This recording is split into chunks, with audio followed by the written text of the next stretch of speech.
Yeah. Hey, how are you? Rebecca. Yes. Of Sunnybrook Farm, yes. Okay. Sunnybrook Farm, yes. I actually haven't read that. I really should read it someday. Okay. If you want to hang on the line for me, you'll be on my guard in about 2 minutes or so. No problem, okay. Thanks a lot. Right, bye. Well, we're hanging on the line. Folks on a call from 4FM in Dublin discussing this Vatican conference with Gareth, the host of the show.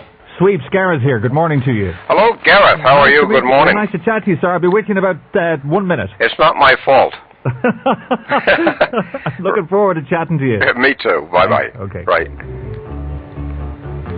And that was Gareth. Yes. Very nice. We'll see how this goes, huh? Could be fun.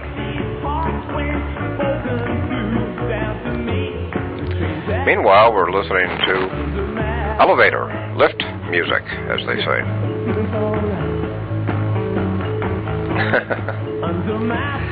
As I was saying, this is about the meeting that's being hosted in the Vatican on the UFO ET problem. And it is a problem for a lot of these institutions.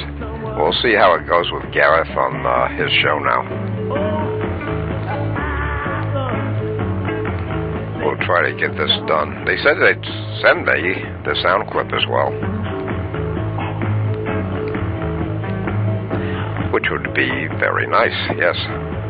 Rolling Stones on 4FM. I've got to say 40 Licks is definitely the double CD to have in your car on a long journey. Just have it on replay all the time. Under my thumb, 21 minutes to 9, and of course Ronnie Wood's out of pocket by £6.5 million sterling. Joe has taken him to the cleaners. It's Thursday morning here on 4FM 53544, the text number if you want to get in touch with us. Now, ET phone Rome? Well, for 400 years, of course, after it locked up Galileo for challenging the view that the Earth was the centre of the universe, the Vatican seems to be thinking outside the box for a change. They've called in experts in the last week to study the possibility of extraterrestrial alien life. So is there life out there? And if so, what would be the implications for the Catholic Church? Joining me now on Breakfast on 4 from the Irish Ufology, or the UFOlogy Forum, is Sweeps. Fox, Sweeps, good morning. Hi, irishufology.net. Yes, Gareth, good morning to you, too. Good morning to you. Cool name. I'm sure the first thing people say to you when they're introduced is, where did you get that name? Just have them Google Sweeps Fox. Okay, you want to talk about this? Let's get into it. Absolutely. 30 scientists, including non-Catholics from the States, France, Britain, Switzerland, Italy and Chile. They all gathered in the Vatican this week for a conference, first of its kind, to explore the possibility of alien life. Now, you maintain that the Vatican has been exploring the possibility of alien life for years. Oh, yeah. Oh, well, anybody in the field knows that. The fact that this time the UFO ET conference is actually being hosted by the Vatican does give it the air of importance necessary to get better attention for them on the subject and for them all to get their act together. Mm-hmm. The Vatican is doing this conference as another means of public acclamation ahead of the actual event of disclosure. But as usual, they're doing it for their own purposes and agendas.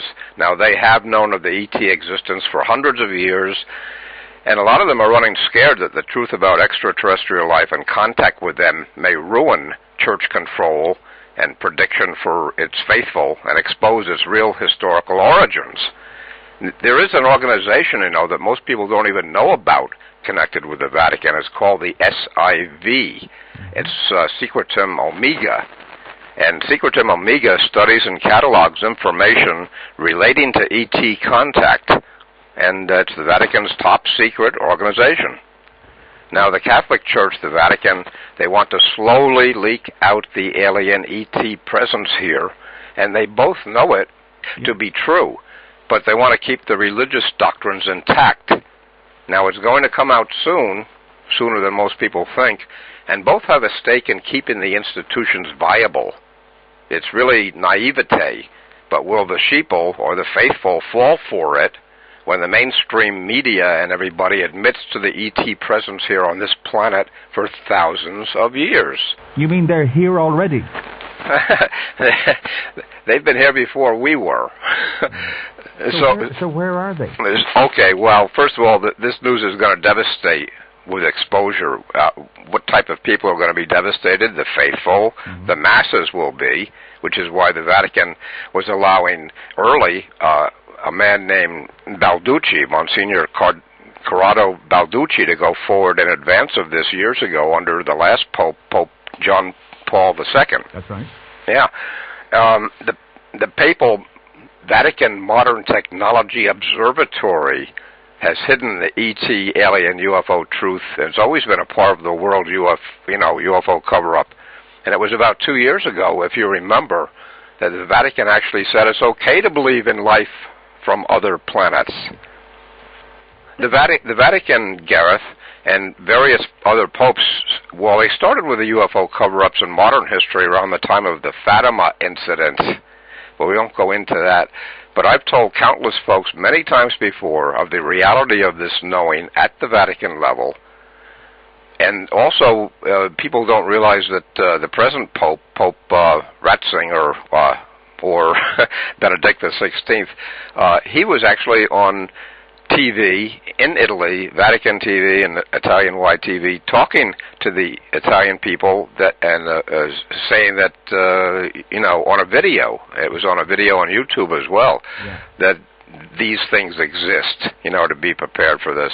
But that has vanished from the Internet and from YouTube.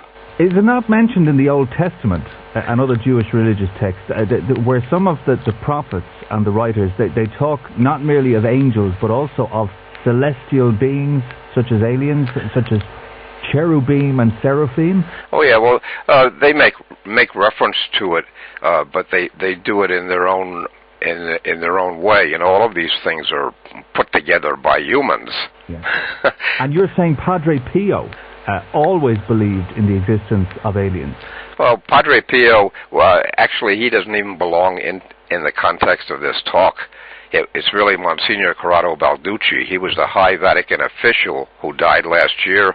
He was a member of the Curia of the Catholic Church, an exorcist for the Archdiocese of Rome. He was the prelate of the Congregation of the Evangelization of Peoples for the Propagation of the Faith, a member of the Vatican's Beatification Committee, and he was also appointed by the Vatican, by the late Pope, to the study of the UFO phenomenon and extraterrestrials. Wow. And he was on Italian TV 5 times at the behest of Pope John Paul II to talk about ETs and aliens. So no one goes on in his capacity to talk about ETs and aliens without the Pope's permission. Right.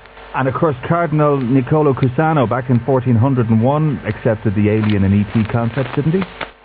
He did, yeah. This observatory that they have in Mount Gandolfo, this goes back, this was started in the late 19th century, actually.